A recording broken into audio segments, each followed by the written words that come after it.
Chevy Corvette, a name that represents the American dream on four wheels. It boasts one of the longest and most dynamic histories of any vehicle ever made.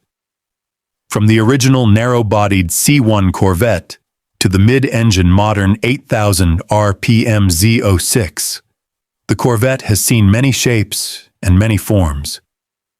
But out of all 8 generations and the millions of Corvettes produced over the last 70 years, there's exactly one model that has achieved an almost mythical status. It isn't just a car. It is the holy grail of Corvettes. This is the car that makes owners of $200,000 Resto Mod Corvettes green with envy. When it was originally built, it was one of the fastest, most aggressive, and frankly, most dangerous production cars on the planet. Ladies and gentlemen, meet the legend, the 1967 L88 Corvette. Hello everyone, and welcome back to another episode of Maison Cars. This is the channel where we dive deep into the past to explore some of the rarest and most iconic vehicles of all time. If you love untold stories of the automotive world, make sure to hit that subscribe button and ring the notification bell. But right now, buckle up, because we are about to dive into the wild history and the absolute crazy specs of the infamous L88. To truly understand what made the L88 such a monumental icon, we need to look at the foundation it was built upon. The C2 generation, widely known as the Stingray, built from 1963 to 1967. The C2 wasn't just an upgrade, it was a quantum leap for Chevrolet. It was designed with perfect proportions, wide, low, and possessing the predatory look of a mako shark slicing through the water. Honestly, if you took the bumpers off, they looked like fighter jets for the road. And it didn't just look the part. Unlike many muscle cars of the era that only knew how to go fast in a straight line, the C2 Corvette featured independent rear suspension. It was born to carve corners. These were true sports cars. Early models featured Chevy's potent 327 cubic inch small block, which in top trim made over 360 horsepower, an incredibly impressive number for the time. But later in the production run, Chevrolet decided to go big. They started stuffing massive big block 396 and eventually 427 cubic inch motors into the engine bays. Horsepower bumped up well over the 400 mark, sitting comfortably around 420 to 430 horsepower. These big block C2s could devour a quarter mile in the 12-second range. But for an elite group of GM engineers led by the legendary Zora Arkus-Duntov, the man known as the father of the Corvette, this still wasn't enough. They wanted a purpose-built, track-dominating race car disguised in street clothing. And so the L88 package was born. The L88s did use a 427 big block, but this engine was a completely different beast. On paper, General Motors claimed that the L88 427 made 430 horsepower from the factory, a little bit less than the top-tier regular 427. Sounds suspicious, right? The truth is, GM pulled off one of the greatest deceptions in automotive history. Their claimed 430 horsepower was about as truthful as a cheating housewife caught in the act. When put on an actual dyno, the real power output of a factory L88 was somewhere north of 560 horsepower. Why would a car manufacturer lie to hide its own power? There were two reasons. The first was to bypass strict insurance companies, but the second reason was pure genius. GM actively did not want regular customers to buy this car. They set up a clever pricing and marketing strategy.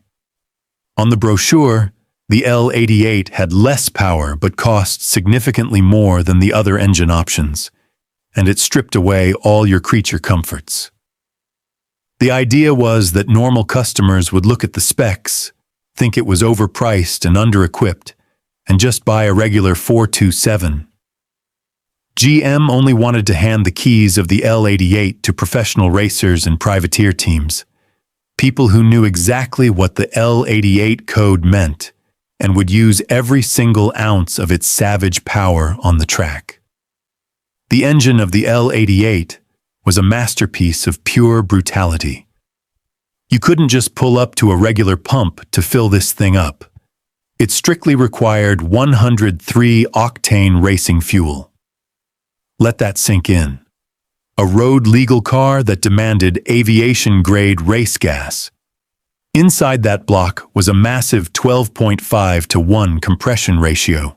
Forged rods, forged pistons, hardened push rods, and a high-lift cam that, frankly, made the car terrible to drive at low speeds. Sitting on top was a massive 850 cubic feet per minute 4-barrel carburetor, paired with factory aluminum heads to shed weight. An absolute luxury for performance cars at the time. But the L88 wasn't just a big motor strapped to a Corvette. It was stripped of all its weaknesses. No fan shrouds to cool the car at idle, because race cars never idle. No choke to help it start easily in the morning. The L88 had exactly one speed, and that speed was go. All that power was sent through a heavy-duty weapon, the M22 4-speed manual transmission. In the automotive world, this gearbox is famously known as the rock crusher. Why? Because it used straighter-cut gears to handle the immense torque. As a result, it produced a loud, distinct, and mechanical whine every time you shifted, sounding exactly like a Le Mans race car. Power hit the pavement through a posi-traction rear end with drag-focused 4.56 gears built to eat the competition alive. Comfort? Out of the question. No heater, no air conditioning, no radio. The L88 was a hot, noisy, gas fume-filled cabin of violence. Unnecessary weight was the enemy, and the L88 eliminated it with extreme prejudice. On the outside, the 1967 L88 didn't look all that different from a regular big-block Corvette. It was the ultimate sleeper. It wasn't until the later C3 generation that the L88 got its famous, massive, bulging hood. Chevy only built the L88 for 3 short years, from 1967 to 1969. In total, only about 216 were ever made. But 1967 was the final model year of the C2 generation. And this is where the math turns the L88 into a myth. Out of the 216 total L88 cars ever built, only 20 of them were produced in 1967 in that gorgeous C2 body style. Fast forward to today. After almost 6 decades of track crashes, rust, and the ravages of time, it is estimated that only about 10 of these 1967 L88s are still known to exist. Why did it sell so poorly in '67? Simply because it was ludicrously expensive and entirely impractical. The MSRP of an L88 was over $6,000. Meanwhile, a standard Corvette that was much friendlier to drive and better equipped was only $4,000. Who would spend 50% more for a car with no AC that bucked like a Bronco in traffic and required you to hunt down race fuel? Only performance junkies with bottomless pockets. The later C3 L88s are much more famous for their racing pedigree, competing at Le Mans and racing across the Bonneville salt flats. But when it comes to sheer rarity, original beauty, and collector prestige, the 1967 C2 L88 is the undisputed king. Today, if you want to buy a C3 L88, you're looking at spending anywhere from $400,000 to $600,000. A massive chunk of change. But if you want a 1967 C2 L88, you better have the bank account of a billionaire. To put it in perspective, at a recent auction, a 1967 L88 Corvette crossed the block and sold for an eye-watering $2.65 million. Some highly documented examples have even touched the $3 million mark. It is no longer just a mode of transportation.